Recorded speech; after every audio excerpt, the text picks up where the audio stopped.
Hello folks and welcome to the video. Okay, yesterday I went out for the first time with the Mars Gauss.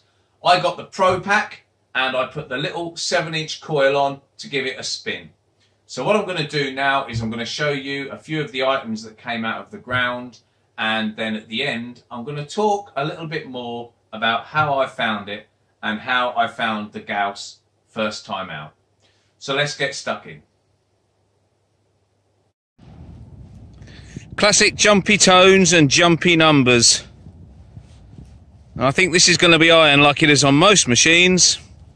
You go one way and it's quite a good signal. You turn around and it's not so good. Numbers all over the place. Let's have a look. Okay, so it was a bit of coke, and yeah, quite shallow too, but it didn't fool the machine. It knew it wasn't a nice target. That's good. That's very good. Okay, that's a yucky one, but it was trying to warn me off. Looks like some kind of chain link there. I'm really not sure. There's definitely iron content there, I think, but also other metals. But it tried to warn me off. It was deep. It was down a good 7 or so inches, and it tried to warn me off, and I obviously moved it, and then the signal cleaned up. So I probably got it in a position where it was seeing more of the better conductors. Yeah, I think that's a kind of mixed bag, that one. But it did try to warn me off. It did its level best. I'm learning, but I'm glad I dug it, because it's all part of the learning process. Booming 70s signal. It's round, but I think it's got a long spiky bit coming off of it. Yeah, it has. Ugh. I've not really much idea what that is, but it picked it out, no problem. It's not the machine's fault it's not a nice find, is it?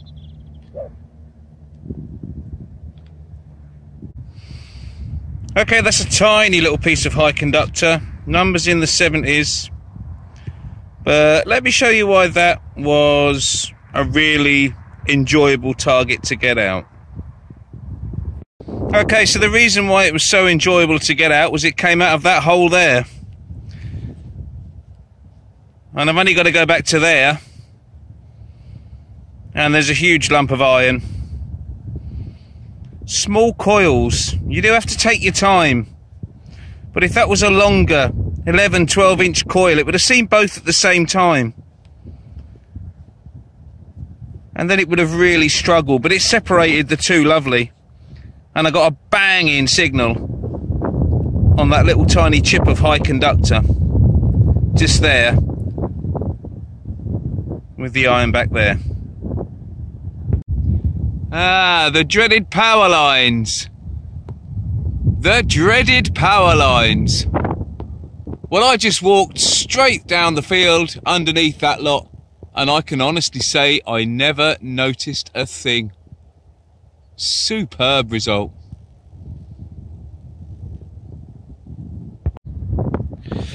Well, this target was in the last little flick out from the bottom of that hole, and I waved over it beforehand and it picked it up at that depth, and I think we have ourselves a copper coin. Yeah, so I'm pretty darn sure we have a first coin for the Gauss. Really impressive. I know it's a decent sized coin, but it's a little 7-inch coil. And it absolutely clanged on that. There was a tiny little suggestion of iron at depth, but it was 90% good. And I'm learning that, yeah, you go after those, that just means it's got a bit of depth on it. Right, let's get this out in the mud and let's have a little look, clean it up and see what it is, shall we? Well, this is not in the best of condition. There is some hard muck on it, but I think it's Edward the 7th. I think it's very early 20th century. Not entirely sure, but that will clean up a little bit. I've seen one, so it's definitely 1 penny. I think it's an Eddy 7. Needs a bit more cleaning when I get home, but always pleased to get a historic coin. Whoops! Never pleased to drop them, but I don't mind as long as I find them again. Ah, fantastic! Well done, the Gauss.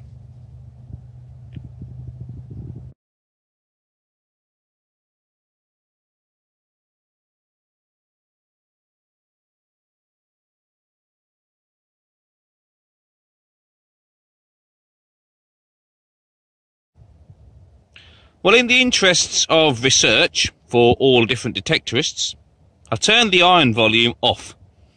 Just getting the odd spit and pop coming through, but nothing to worry me really. Quiet life detecting, easy life detecting, and that sliver of high conductor came through with a banging signal. Yeah, and I haven't got this thing customized. I'm just using basic settings. Very impressive. Little 7-inch coil. Yeah, what can you say? It's just another detector that ticks so many boxes. Absolutely loving it.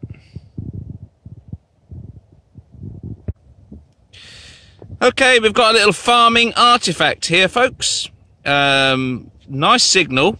Slight iron click off of it, but it's a very strange shape. But don't get me wrong, it was dig all day. I mean, I'm talking about a tiny iron click just at one angle. This is a little seed thrower. That arm goes down and there would have been loads of these little things, and they pick up the seed and then scatter it. I think it used to spin round in a circle, pick up seed and then just flick it everywhere across the fields. That's what I've been told anyway. It's off of a seed distributor. Yeah, nice little farming artifact. Pleased with that. Well, it's our old friend, the little button. Not in the first spadeful. A few inches down. Lovely repeatable signal. Yep, this Mars Gauss, it just keeps ticking all the right boxes.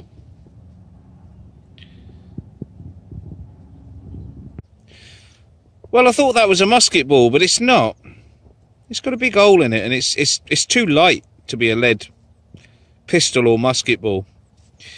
Second spadeful again, wasn't near the surface, and super clear signal. I don't know what that is, absolutely no idea, but it's in my pocket now. The Gauss was certainly not going to miss that one.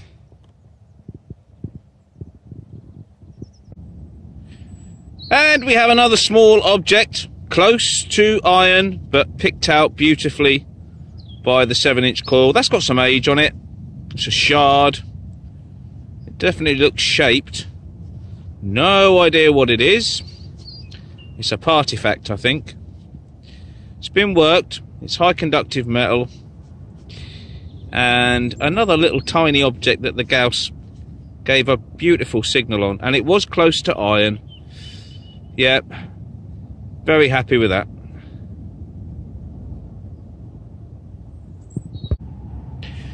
Well, I've been using this today as well. It's the Mars MD pinpointer, and it's perfectly good. Yep, done an excellent job. Very easy to switch on and off. You don't have that delay like you do with some. Let me show you. Boom, and she's off. Very responsive button, very responsive button indeed. It's not fully waterproof, but you can take it out in the showers. It has got an IP rating. I think it's IP65, IP64. I'll have to check that. But it's quite dust proof, but you can't submerge it in water. But it's a nice reliable bit of kit, does a perfectly good job, and I think they're about 70 to 80 pounds. So not as expensive as some, but a very good functional pinpointer. Beeps or vibrates, two choices. Yeah, that's done perfectly okay today. So there we go, folks. What are my thoughts after my first run out? Well, the first thing I'm going to say is this. I was only using the basic settings. I do love machines that give you that option, and Mars does give you that option. You've got settings that they advise you to use when you're new to the machine, and still the performance was superb. This little 7-inch coil went deep, it was sensitive, it picked up the tiny targets. I was really, really impressed. I think you get a lot of good tech these days with modern metal detectors, and there's a lot of machines out there that are doing a great job, and this is one of them. I didn't play around with a lot, as I say. I just followed what Mars said and I just used the fairly basic settings. But it was an absolute joy to use. And theoretically, this machine can be customized to perform even better on my fields once I get used to it. But for a first run out, I have absolutely no complaints. And I certainly have no complaints with that little 7-inch coil. It did a brilliant little job. I used the iron audio some of the time, and then some of the time I switched it off for a quiet life. Very easy either way. You've got the two choices, and the performance was great whichever way I decided to go. So all in all, very happy with the first run out, and very, very happy with the performance of that little 7-inch coil that you get in the Pro Pack. So if you want any more information on this machine, do please follow the links below to Metal Detectors Online, and they'll be happy to help you out. Right, until the next time folks, good luck, happy hunting, and we'll see you soon.